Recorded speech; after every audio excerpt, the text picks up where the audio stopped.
যদি হয় জিয়াউর রহমানের সন্তানের ভবিষ্যৎ, এই সন্তানের ভবিষ্যতের সাথে বাংলাদেশের ভবিষ্যৎ যাবে না, যাবে না, যাবে না। বাংলাদেশের ভবিষ্যৎ যাবে উসমান হাদির পথে, বাংলাদেশের শান্তির পথ যাবে আমাদের ৭১-এর শহীদদের পথে, বাংলাদেশের ভবিষ্যৎ যাবে ২৪-এর গণ অভ্যুত্থানের শহীদদের পথে। যদি এই পথে বাধা হয়ে দাঁড়ায়, আমরা তাদেরকে প্রতিরোধ করতে প্রস্তুত আছি ইনশাআল্লাহ। সরকার যে পরিকল্পনা করছে বাংকার বানানোর জন্য, আমরা সেই বাংকারে গিয়ে উপস্থিত হয়ে বলবো বাংলাদেশ স্বাধীন। সেই স্বাধীনতার আওয়াজ দিয়ে আমাদের এই মিছিল চলবে, আজাদীর সংগ্রাম চলবে। জনগণের যে অধিকার রয়েছে, যেই ভিত্তিতে জনগণ ভোট দিয়েছিল, জনগণের হাতে এখন বালতি ধরিয়ে দিয়েছে, রাস্তায় সিরিয়াল ধরিয়ে দিয়েছে।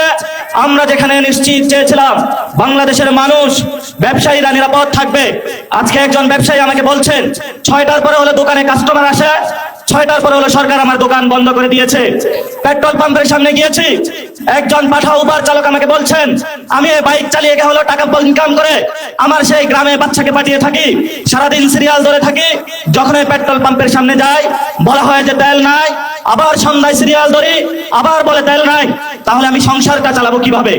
বাংলাদেশের সাংবিধানিক যে প্রতিষ্ঠানগুলো রয়েছে, সেই সাংবিধানিক প্রতিষ্ঠানগুলোকে আমরা যখন একটি নতুন বাংলাদেশে সংস্কার নিশ্চিত করতে চেয়েছিলাম, দুদকে সংস্কার নিশ্চিত করতে চেয়েছিলাম, বিচারালয়ের সংস্কার নিশ্চিত করতে চেয়েছিলাম, পুলিশ প্রশাসনের সংস্কার নিশ্চিত করতে চেয়েছিলাম, সাংবাদিক ভাইদের সংস্কার নিশ্চিত করতে চেয়েছিলাম, ব্যবসায়ী ভাইদের সংস্কার নিশ্চিত করতে চেয়েছিলাম, ব্যাংকিং খাতে সংস্কার নিশ্চিত করতে চেয়েছিলাম, সেখানে হলো মাননীয় প্রধানমন্ত্রী তার চিরচরিত অভ্যাস সহভোগের ভাই বোনেদেরকে নিয়ে এসেছে, কাউকে দুদকে বসিয়েছে, কাউকে বাংলাদেশ ব্যাংকে বসিয়েছে, কাউকে বিচারালয়ে বসিয়েছে, কাউকে হলো পুলিশ প্রশাসনে বসিয়েছে, কাউকে হলো পার্লামেন্টে নিজে মুখ বন্ধ করে তাকে হলো তার গ্রিন কার্ড দিয়ে বলেছে তুমি যা ইচ্ছা বাংলাদেশের মানুষের সাথে গাদ্দারি করতে পারো, তোমাকে আমি গ্রিন কার্ড দিয়ে দিলাম।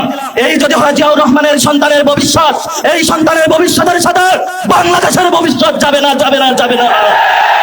বাংলাদেশের ভবিষ্যৎ যাবে উসমান হাদির পথে, বাংলাদেশের শান্তির পথ যাবে আমাদের ৭১-এর শহীদদের পথে, বাংলাদেশের ভবিষ্যৎ যাবে ২৪-এর গণ অভ্যুত্থানের শহীদদের পথে। যদি এই পথে বাধা হয়ে দাঁড়ায়, আমরা তাদেরকে প্রতিরোধ করতে প্রস্তুত আছি ইনশাআল্লাহ। আমরা সেই দিন শাহবাগে দাঁড়িয়েছিলাম, সরকারকে আলটিমেট দিয়েছিলাম আমরা কালকে কাউরান বাজার যাচ্ছি, এরপরের দিন ফার্মগেট যাচ্ছি, এরপরের দিন গণভবন যাচ্ছি। সরকার কর্ণপাত করে নাই। আজকে আমরা পল্টন মোড়ে দাঁড়িয়েছি। আপনাদের জানাশোনা থাকার কথা, ইলেকশনের পরে আমাদের ১১ দলীয় জোটের প্রথম প্রোগ্রাম বাইতুল মোকাররমে হয়েছিল। আজকে আমরা আরেকটু এগিয়ে সেখানে প্রোগ্রাম করেছি।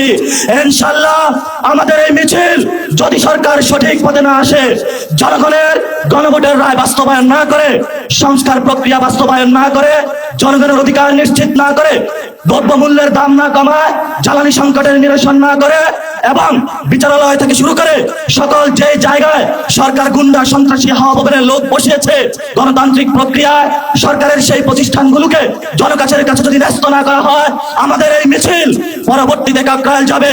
এক এক করে সরকার যে পরিকল্পনা করছে বাংকার বানানোর জন্য, আমরা সেই বাংকারে গিয়ে উপস্থিত হয়ে বলবো বাংলাদেশ স্বাধীন। সেই স্বাধীনতার আওয়াজ দিয়ে আমাদের এই মিছিল চলবে, আজাদীর সংগ্রাম চলবে। আপনারা দেখেছেন পার্লামেন্টে আমরা যেমন ডিসিপ্লিন, রাজপথেও ডিসিপ্লিন। সরকারের প্রশাসনের ভাইদেরকে বলবো আমরা এখানে ডিসিপ্লিন কায়দায় আছি, ভবিষ্যতেও থাকবো। অতীতে যেই ধরনের জনহয়রানিমূলক প্রোগ্রামগুলোতে কোনো কর্মসূচি আপনারা বাস্তবায়ন করেছেন, সেইভাবে যদি কোনো কিছু করা হয় আপনাদের সাথেও আমাদের প্রতিহত হবে ইনশাআল্লাহ।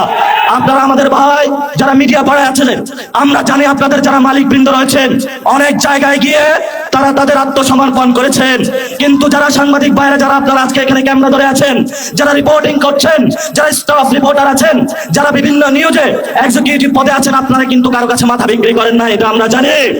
আপনারা শহীদদের পথে আছেন, আপনারা আহতদের পথে আছেন, আপনাদের লড়াই জারি থাকবে।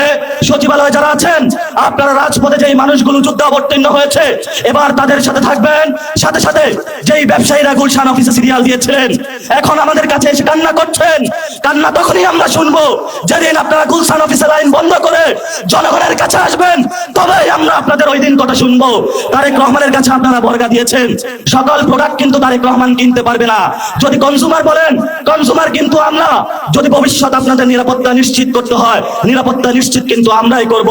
ভবিষ্যৎ বাংলাদেশের যে আজাদীর সংগ্রাম, মুক্তির সংগ্রাম, গণতন্ত্রের সংগ্রাম, জিয়াতন্ত্র থেকে মুক্তির যে সংগ্রাম, জিয়া ফ্যামিলিকে বাংলাদেশ থেকে, বাংলাদেশের মানুষকে জিয়া ফ্যামিলি থেকে উদ্ধারের জন্য যে সংগ্রাম, সেই সংগ্রামে সবাই ঐক্যবদ্ধ হবেন, রাজপথে থাকবেন, লড়াই চলবে দুর্বার গতিতে। আসছে ফাগুনে, বসন্ততে, আগামীর দিনগুলোতে দ্বিগুণ, তিনগুণ, চতুর্গুণ হয়ে ইনশাআল্লাহ আমরা মাঠে ফিরবো। সবাইকে আসসালাম। ইনকিলাব জিন্দাবাদ।